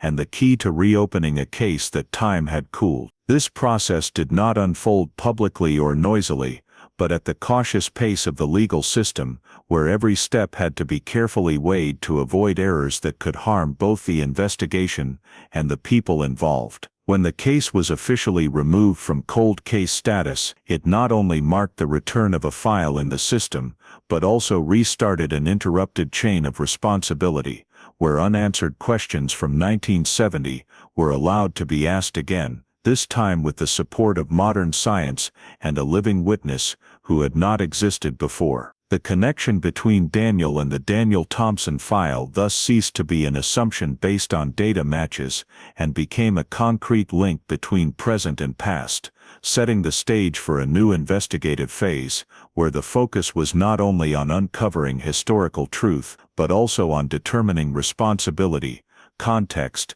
and what had actually happened in the gap that time had once covered. The case being officially removed from passive storage status enabled the Minnesota Cold Case Unit to take on the Daniel Thompson file as a special case, where modern DNA data for the first time provided a concrete anchor to connect the present with an event that had occurred more than 4 decades earlier. This specialized unit was tasked with approaching the case not from the perspective of an urgent search, as in 1970, but from a retrospective analytical mindset, where the goal was to reconstruct the entire investigative process based on both what had been recorded and what had been overlooked or could not be processed with the technology of that time. The first step in the reopening process was digitizing the entire original 1970 file, including initial reports, interview transcripts, area diagrams, investigative hypotheses that had been developed, and the few remaining pieces of physical evidence. This work was not merely technical, but also a shift in thinking, as documents that had once existed as scattered paper records, difficult to cross-reference, were now brought into a system allowing flexible retrieval, comparison, and cross-analysis. Digitization helped the cold case unit see the entire case as a unified data structure, where timelines, statements, and investigative decisions could be placed side by side to detect inconsistencies or gaps that had been obscured by the limitations of manual methods. Once the 1970 documents were entered into the modern system, the next step was cross-referencing them with contemporary investigative tools and technologies to reassess the value of each detail in light of new science and procedures. Statements once considered too vague to use could be reanalyzed for sequence and connections. Area diagrams once merely illustrative could be overlaid with modern mapping data, and physical evidence once unable to yield more information now had the potential to provide new insights through advanced forensic methods. This cross-referencing process did not aim to completely negate the efforts of the original investigators, but to place them in proper historical context, acknowledging the era's limitations while maximizing the advantages of the present. An important part of reopening the file was reviewing the old hypotheses developed during the initial investigation phase, not to mechanically reselect them, but to evaluate their fit with the addition of new data from DNA and modern analysis. The accident or getting lost hypothesis, once the initial approach, was re-examined from the perspective of spatial and temporal data, to determine whether any scenario aligned with Daniel surviving and growing up elsewhere for decades. The opportunistic abduction hypothesis was placed on the analysis table with greater seriousness, as the DNA data and Daniel's existence under a different identity suggested he had been intentionally separated from his biological family in a discreet enough manner to leave no clear traces at the scene. The acquaintance hypothesis, once considered sensitive and difficult to pursue, was also re-examined in the new context, not to make accusations, but to determine whether any connection existed between individuals who had appeared in Daniel's life in 1970 and the chain of events leading to his disappearance. The cold case unit approached these hypotheses with the advantage of time, as the pressure for immediate results no longer dominated, allowing deeper analysis and acceptance of complex conclusions rather than seeking simple answers. The review also included assessing investigative decisions made under resource constraints, determining whether any leads were closed too early or overlooked due to lack of verification tools at the time. Parallel to reanalyzing hypotheses, the cold case unit cross-referenced the Daniel Thompson file with modern state and federal databases, searching for any connections that might not have existed or been accessible in the 1970s. The combination of digitized data, analytical technology, and DNA information created a completely different investigative environment, where details once seen as dead ends could now become valid leads. This process also allowed modern investigators to reassess the reliability of each statement, consider the possibility of memory distortion over time, and distinguish between ambiguities due to initial perceptual limitations and those that might conceal important information. For the Minnesota investigative system, reopening the Daniel Thompson file held significance beyond a single case, as it became a test of the ability to connect generations of investigators between old methods and new technology. This file forced the cold case unit to confront questions about the ongoing responsibility of the legal system, not only in seeking perpetrators, but in confirming truth and restoring identity to an individual who had lived most of his life under a name that was not his own. As the reopening process progressed, the case gradually shifted from historical to current status, no longer a retold story but an actively handled matter, where each new decision had to consider both legal consequences and human impact. Reviewing old hypotheses in new light did not immediately yield a final conclusion, but it established a solid foundation for the next investigative phase, where questions left unanswered from 1970 were allowed to be seriously asked again, with the support of data, technology, and a living victim ready to provide information that had not existed before. The in-depth reviews conducted by the Cold Case Unit after reopening the file brought the investigation to the point where all speculation had to give way to definitive confirmation, because when DNA data, historical records, and modern analyses converged at a sufficient level of consistency, the system could no longer operate on assumptions and was compelled to initiate formal verification procedures. The focus of this phase was direct DNA matching, a decisive step aimed at transforming the previous partial matches into an indisputable confirmation of biological kinship between Daniel and the Thompson family, who had lost their son in 1970. The collection of DNA samples from blood relatives was carried out under strict legal protocols, ensuring voluntariness, chain of custody, and the usability of the results in subsequent administrative, legal, and investigative procedures. Every step in this process was meticulously documented, not only to guarantee scientific accuracy, but also to eliminate any possibility of errors that could collapse the entire verification structure built over many years. When the DNA samples were analyzed and compared, the results showed absolute alignment with the Thompson family's genetic profile, establishing a fact that had previously existed only as a possibility. Daniel, who had lived most of his life under a different identity, was indeed Daniel Thompson, the 6-year-old child who had vanished in Minnesota. This confirmation was not treated as an emotional outburst within the investigation team, but as a professional milestone, where scientific data reached a threshold strong enough to end all remaining disputes. However, DNA confirmation was only part of the process, because for a biological truth to be fully recognized in society, it must be transformed into a legal truth. The legal verification process was therefore implemented in parallel, focusing on readjusting Daniel's entire identity status within administrative and legal systems. This work involved cross-referencing Daniel Thompson's original birth records, the missing person reports filed in 1970, and the chain of documents Daniel had used over decades under a different identity,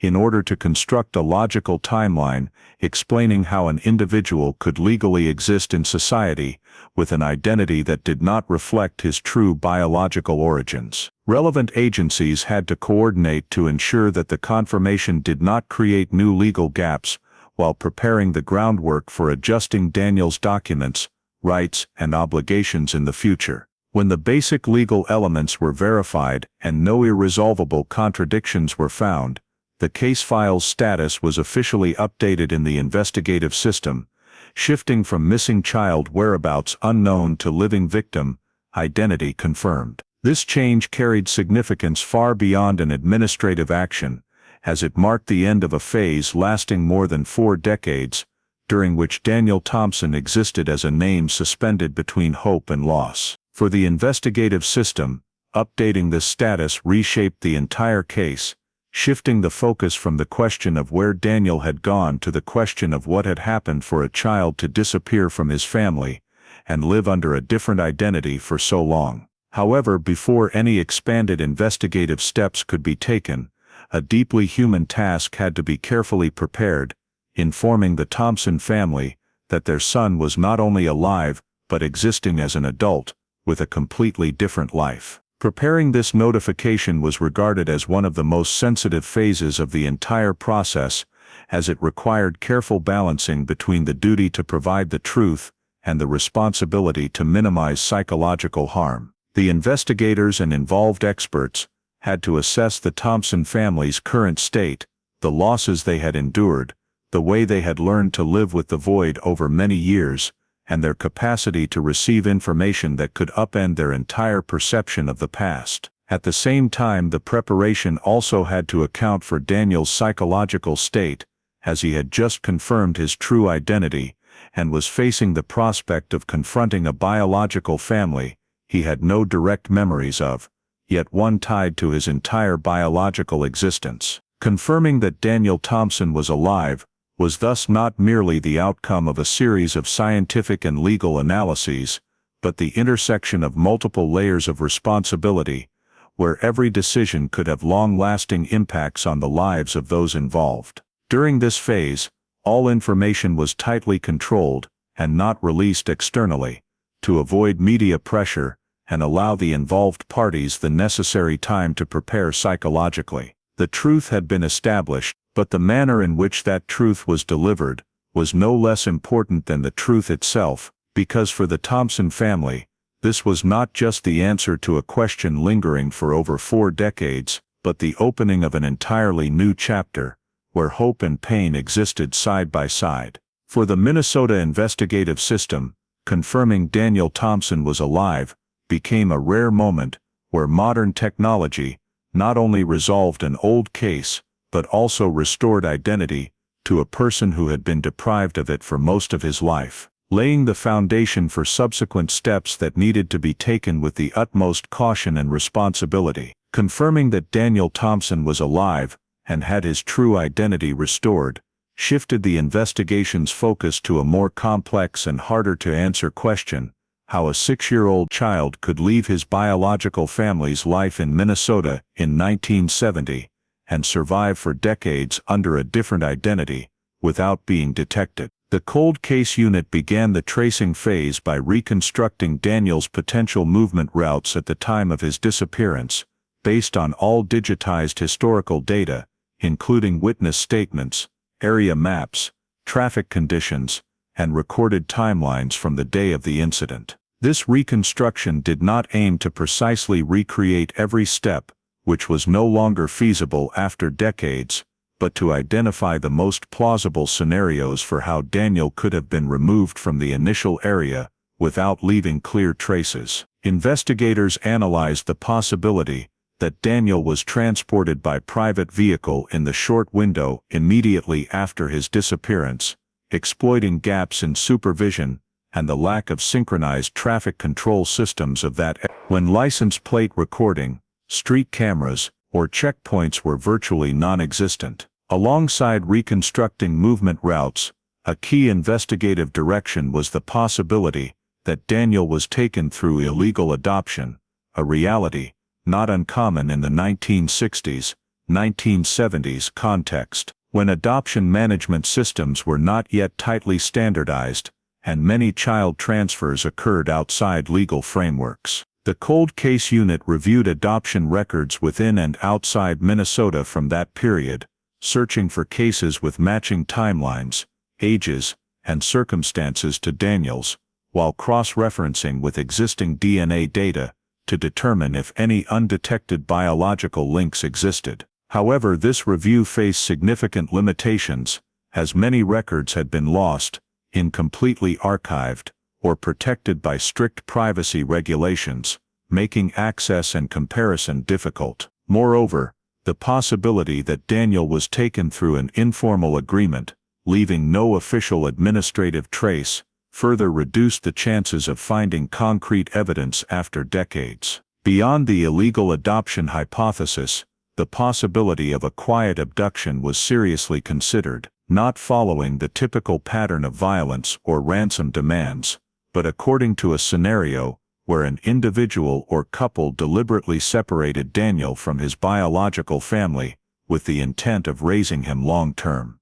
This scenario aligned with Daniel growing up in a relatively stable environment, showing no clear signs of confinement or abuse, and having the conditions to form a normal life, under a different identity. The cold case unit analyzed social connections around the Thompson family in 1970, including neighbors, acquaintances, and individuals who appeared before and after Daniel's disappearance, to determine if anyone had the motive, opportunity, and ability to carry out such an act without drawing attention. However, the vast time gap meant many potential witnesses were deceased, Memories of survivors had faded, or lacked sufficient accuracy for evidentiary use, and suspicions could not be bolstered by objective data. The tracing also extended to the possibility that Daniel was taken out of Minnesota shortly after disappearing, exploiting the lack of interagency communication of that era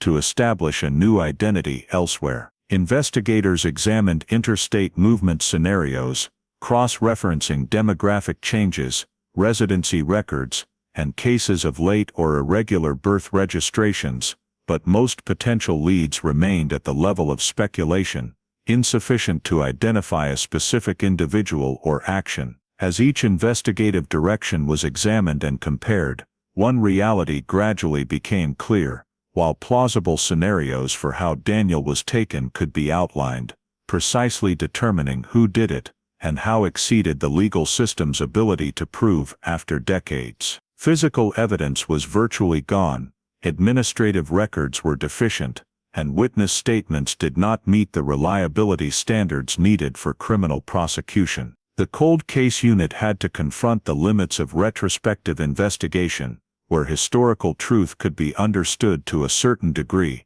but not always translated into specific legal accountability. The provisional conclusion reached was not a rejection of the hypotheses considered, but an acknowledgement that there was insufficient evidence to prosecute anyone involved in taking Daniel from his biological family. This decision was cautious, aimed at avoiding unsubstantiated accusations that could cause further harm to those involved, including Daniel, who had just confronted the truth about his identity. The inability to identify the perpetrator did not diminish the value of the investigative process, as it clarified what could and could not be known after such a long period, while highlighting the realistic limits of justice in cases spanning generations. For the Thompson family, the lack of a definitive answer about who took Daniel was a difficult void to accept, but a reality they had to face in the context where the most important part of the story,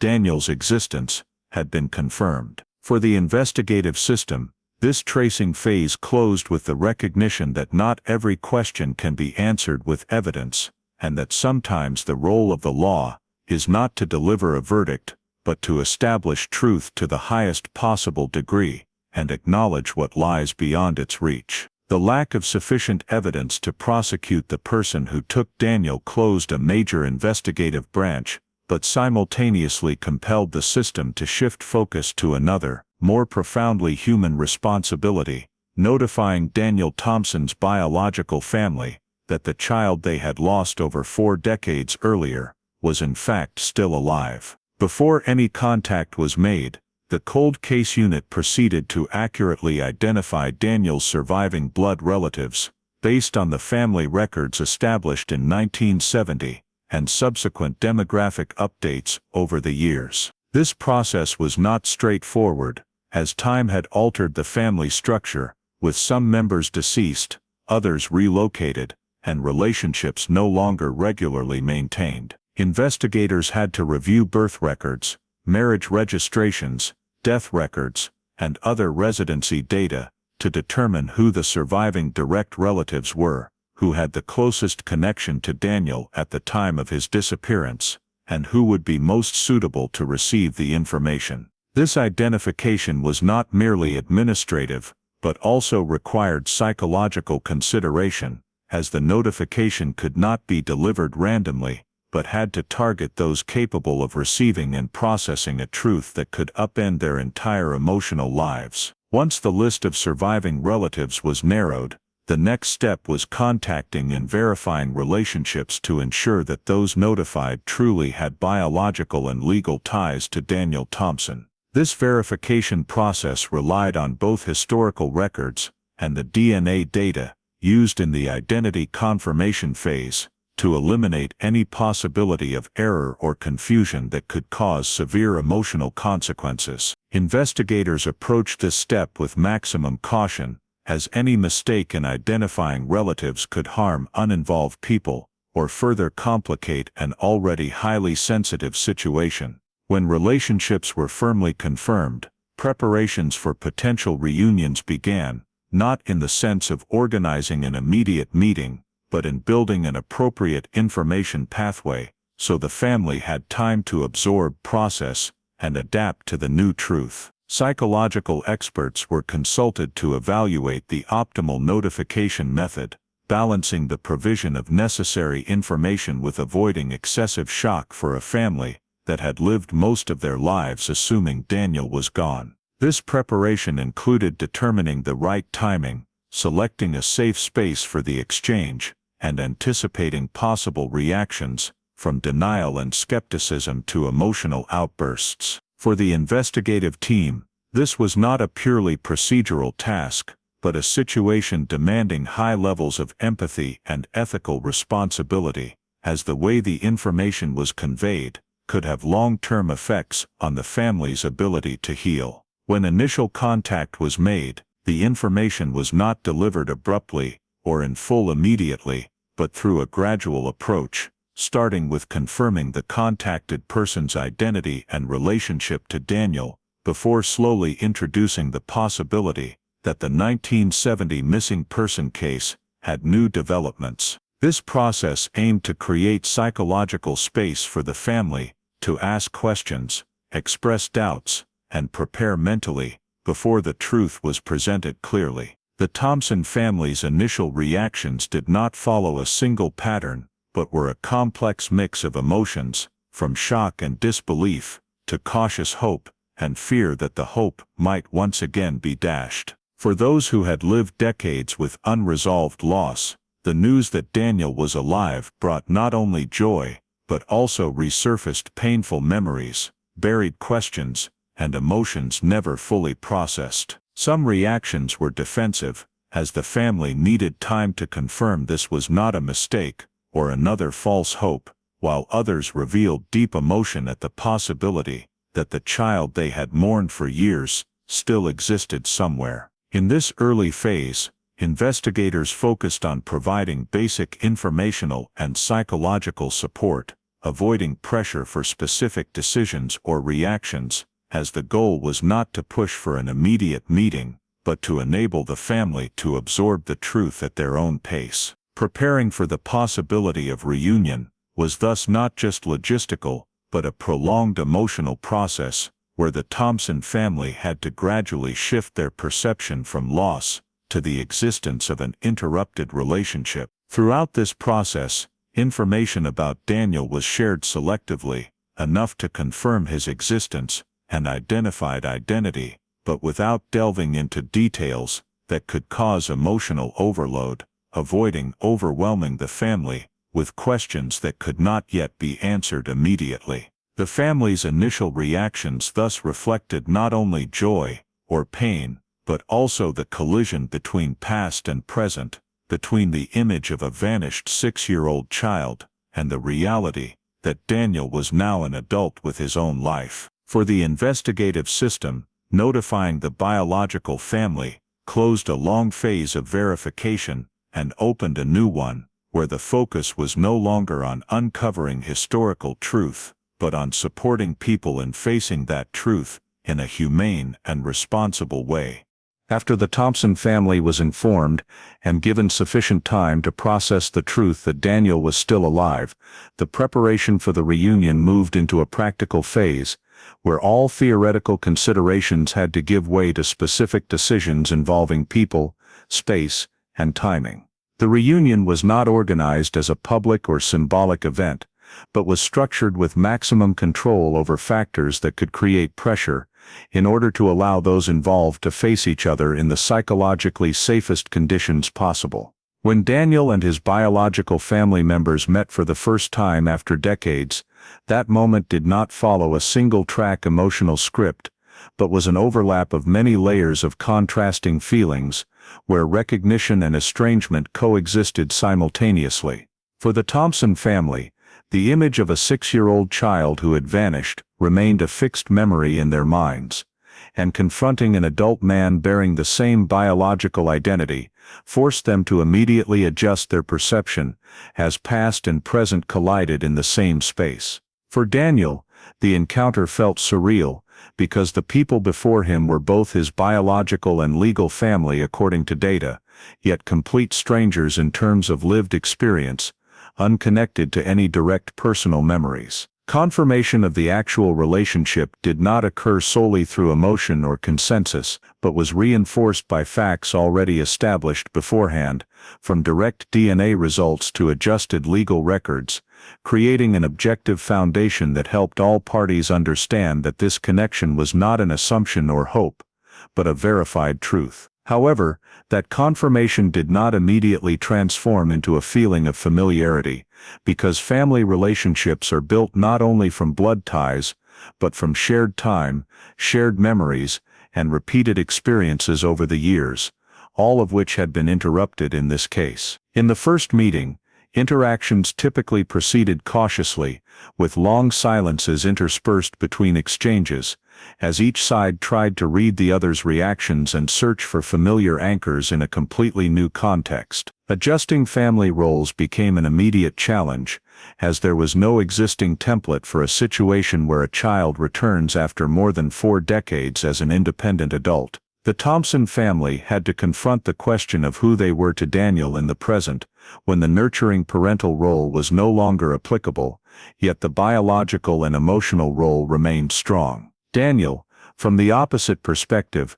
had to determine how to place these people within the life structure he had built over many years, where he was accustomed to different relationships and roles that did not include this biological family. This adjustment did not occur as a decisive choice, but as an ongoing process of trial and error, where the parties gradually explored the limits and possibilities of the new relationship, accepting that any bond, if it formed, would require time to develop. The immediate impact of the reunion was evident on multiple levels, from individual emotions to the broader family structure, as Daniel's return forced everyone to re-examine the past in a different light. Assumptions once accepted as truth, memorial rituals, and the ways the family had learned to live with loss were all challenged by Daniel's living presence. For some members, the joy of knowing Daniel was alive was accompanied by guilt for having let go of hope, or for decisions made in the past when they believed he was gone. For Daniel,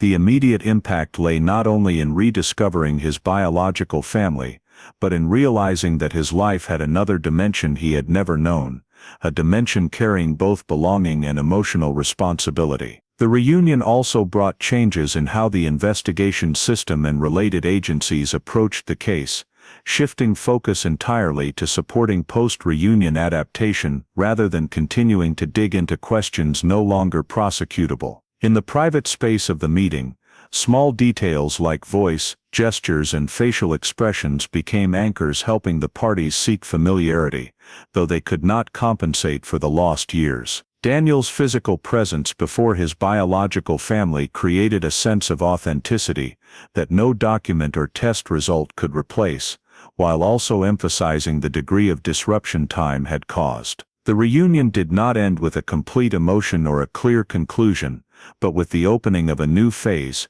where the family relationship had to be rebuilt almost from scratch, based on a confirmed truth but not guaranteed by shared memories. The immediate impact of the meeting was therefore not just joy or relief, but a complex transitional state, where the parties had to process current emotions while learning to integrate the new truth into daily life. For the Thompson family, Daniel's return did not erase the years of loss, but it changed their meaning, shifting from a story ending in tragedy to one continuing with many open questions. For Daniel, the reunion was not the end of his search journey, but the beginning of a longer process, where he had to learn to exist in the role of both a found biological son and an individual who had lived an independent life for decades. The reunion closed the symbolic moment of meeting, but quickly gave way to a much longer and far more complex phase, where Daniel Thompson and his biological family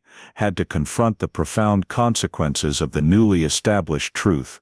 consequences that could not be resolved through emotion or goodwill alone, but required time, support structures, and considerable psychological resilience. An identity crisis became the central state in Daniel's life during the post-reunion period, not as an explosive shock that quickly subsided, but as a prolonged smoldering and continually recurring process in everyday situations. Daniel not only had to accept that he was biologically and legally Daniel Thompson, but also confront the reality that the person he had become over decades under a different identity could not simply be erased or replaced. Two parallel life paths, one built on actual lived experience, and one confirmed by biological truth, had to coexist within the same person, creating ongoing tension between feelings of belonging and alienation. Questions such as who Daniel was in the present, which family he emotionally belonged to,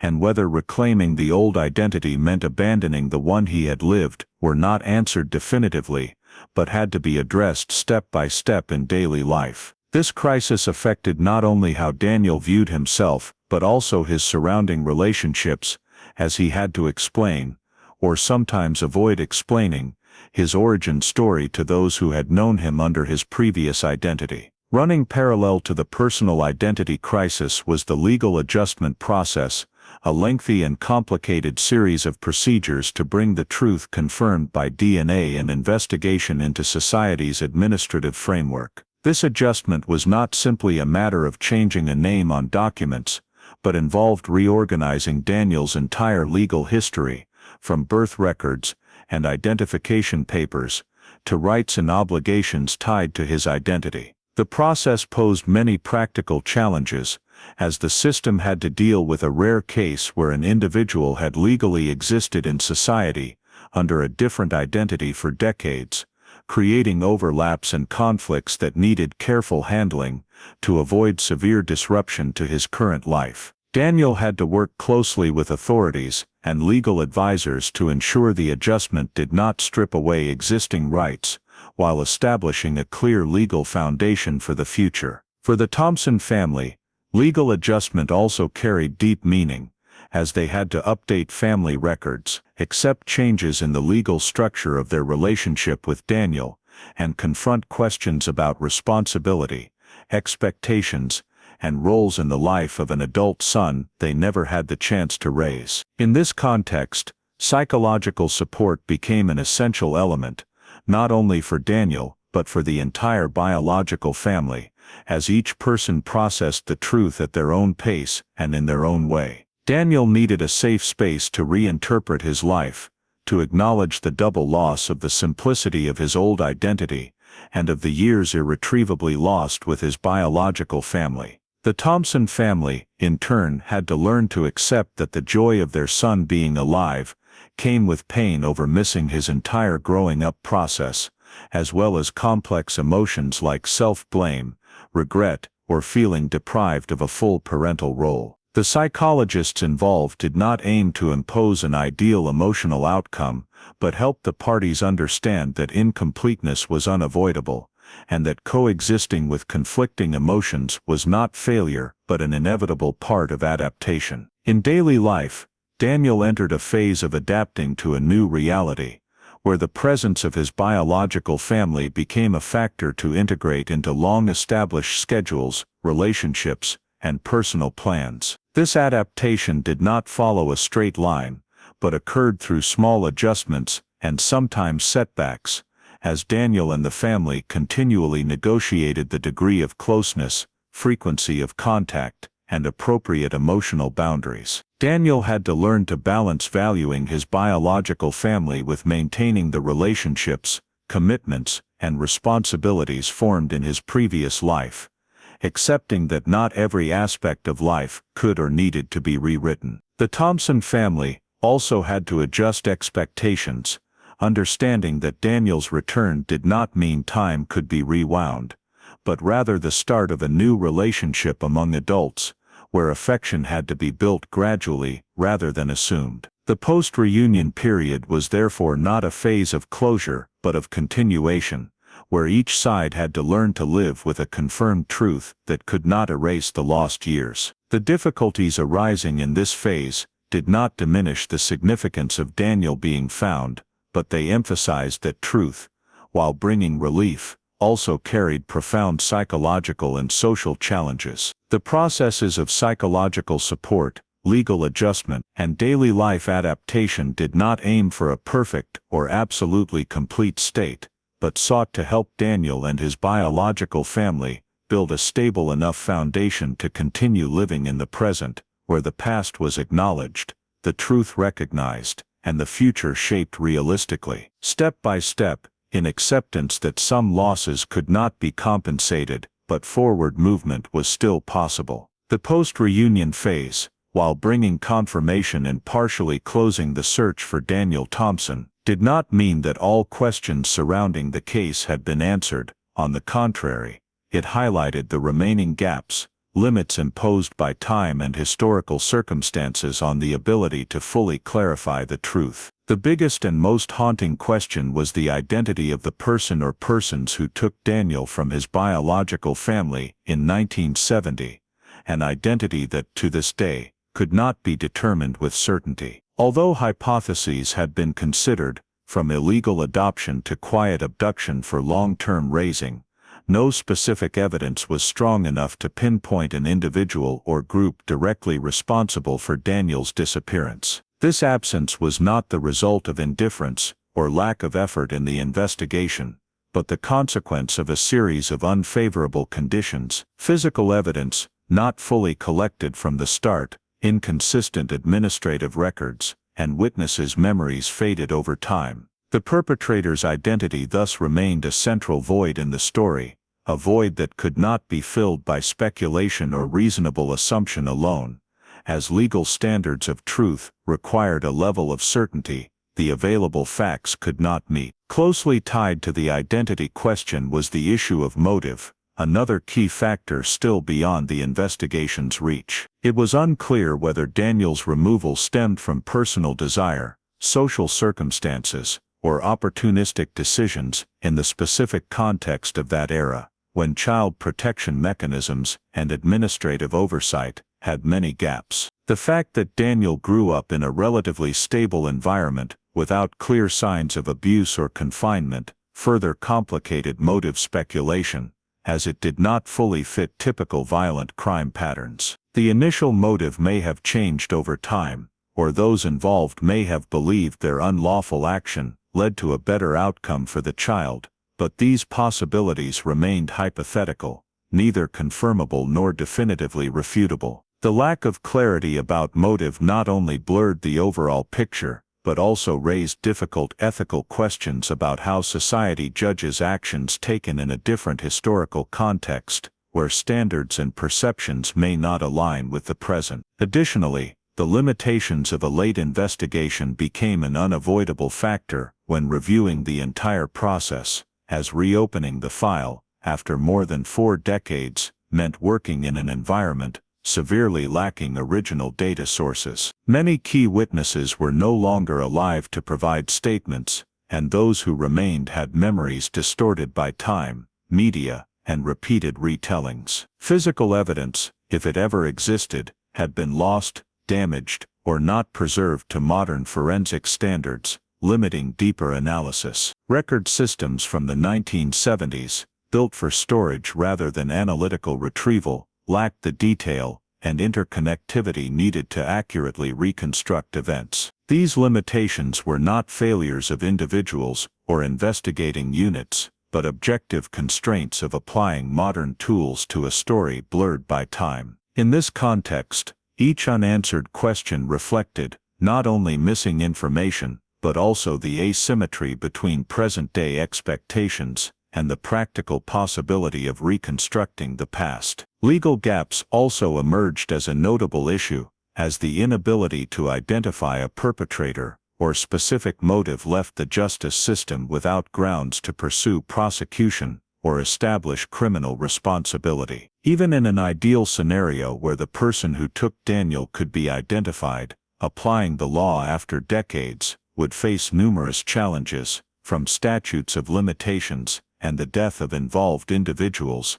to evaluating actions under legal standards that have changed over time. This gap raised questions about the limits of justice in long-running cases, where truth could be established historically and scientifically, but not always translated into specific legal accountability. For the Thompson family, the unanswered questions were both a source of lingering pain and a reality they had to learn to accept, because even though the truth was incomplete, knowing Daniel was alive fundamentally changed the meaning of the loss they had carried. For Daniel, the absence of answers about who took him and why created a void in his personal story, a part of his history he could not directly access and might never fully know. The unanswered questions thus existed not only as investigative issues, but as an inseparable part of the human experience in this story, where truth, though clarified in many aspects,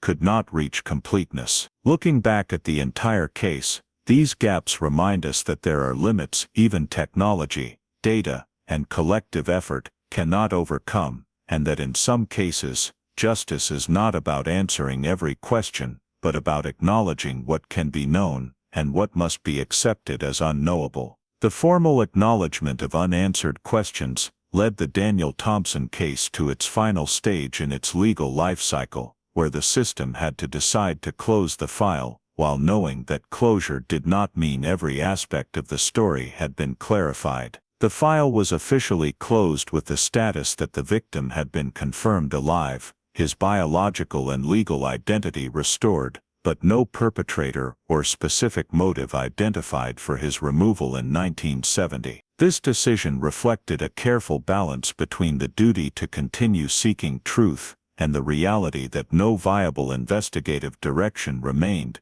that could produce new evidence strong enough to change the outcome. Closing the file was not an act of erasing or forgetting the case, but a shift in status from active investigation to archive storage, with full notes on what had been confirmed and what remained open, ensuring Daniel Thompson's story was accurately recorded in the system and in history. For the Minnesota investigative forces, closing the file carried dual meaning, both the completion of a task spanning generations of investigators and a frank acknowledgement of the limits imposed by time and circumstances. The Daniel Thompson file became a classic example of justice achievable through biological truth confirmation and identity restoration, but not always through criminal accountability. In this context, DNA technology emerged as the most decisive factor in altering the case's trajectory, as genetic data created the breakthrough traditional methods could not achieve over decades. DNA not only confirmed Daniel's identity, but also built a bridge between present and past, allowing the system to revisit seemingly dormant files with an entirely new lens. Its use in this case demonstrated the power of modern science to overcome limitations of human memory, paper records, and manual investigative methods, while affirming that even when traditional leads were exhausted, biological data could open previously non-existent paths. However, DNA's role also exposed new limits, as it could confirm blood ties and restore identity, but could not automatically explain social context, personal motives, or the chain of decisions that separated a child from his biological family for decades. The long-term consequences of the case thus lay not only in Daniel Thompson being found alive, but in the lasting impacts on individuals, family, and the legal system. For Daniel, closing the file did not close his personal adaptation process, as he continued living with an incomplete life story, where part of his history could not be fully traced. For the Thompson family, closure brought confirmation and some relief in knowing their son was alive, but it also left an emotional void regarding the lost years and unanswerable questions about responsibility and motive. For the community and investigative system, the case became a profound lesson about how time can erode the ability to pursue accountability, while emphasizing the importance of collecting, preserving, and digitizing data from the outset, because what is not fully recorded today can become an unfillable gap tomorrow. Closing the Daniel Thompson file also raised broader questions about how society defines closure in cold cases, where the concept is no longer tied absolutely to identifying a perpetrator or delivering a verdict, but to achieving the highest possible level of truth under real conditions. In this instance, closure came from restoring identity, reconnecting the family, and officially recording what happened, even without answers to every question. The case's significance for other cold cases therefore lies in expanding the understanding of success in late-stage investigations, showing that each case may have a different form of resolution, depending on what time allows to be discovered. The Daniel Thompson case stands as proof that reopening files does not always lead to prosecution or criminal conclusion, but can still deliver immense human and historical value. It encourages investigative agencies to continue investing in DNA technology, building and expanding databases, and maintaining system interoperability, because leads that seem unrelated today may become keys tomorrow. At the same time, the case underscores the importance of approaching cold cases with professional humility, acknowledging that not every story can be fully resolved, and that sometimes the system's task is not to create a perfect outcome, but to clarify truth to the maximum extent and support those involved in living with that truth. When the Daniel Thompson file was closed, it did not vanish from collective memory, but remained as a reference case, a fully documented story of what is known and what cannot be known. This incomplete closure reflects the complex nature of justice in long-running cases, where truth does not always arrive complete, but is still enough to change the lives of those involved and shape how the system approaches other unfinished stories. The Daniel Thompson case is therefore not only the story of a missing child found after more than 4 decades, but a profound illustration of truth's journey through time, where technology, people, and the legal system intersect to create an outcome that is both liberating and a reminder that some limits cannot be overcome, no matter the effort expended. Daniel Thompson's story reminds Americans today that safety is not a default state,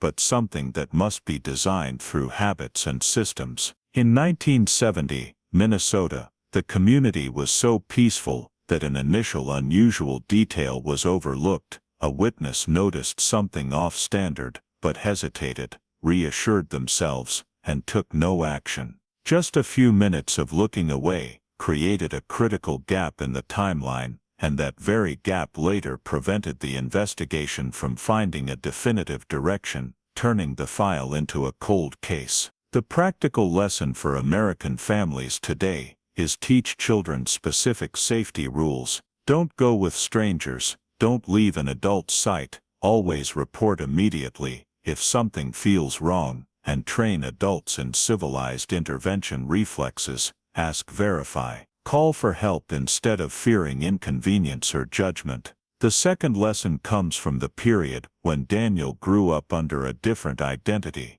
Paperwork and social security number irregularities were dismissed as system glitches for years. In modern U.S. life, where you need an SSN for education, employment, credit, don't ignore persistent administrative mismatches. Keep family records. Back up important documents, check periodically, and if an anomaly lingers, verify early. Finally, the case shows that DNA technology can bring loved ones back, but cannot automatically deliver complete justice. The perpetrator and motive remain open. Therefore, the most practical thing we can do is reduce gaps from the start, respond quickly, record details, and build a community network that knows how to observe and act appropriately. If you find the journey of finding Daniel Thompson after more than 4 decades brings hope and practical lessons about family, community, and justice,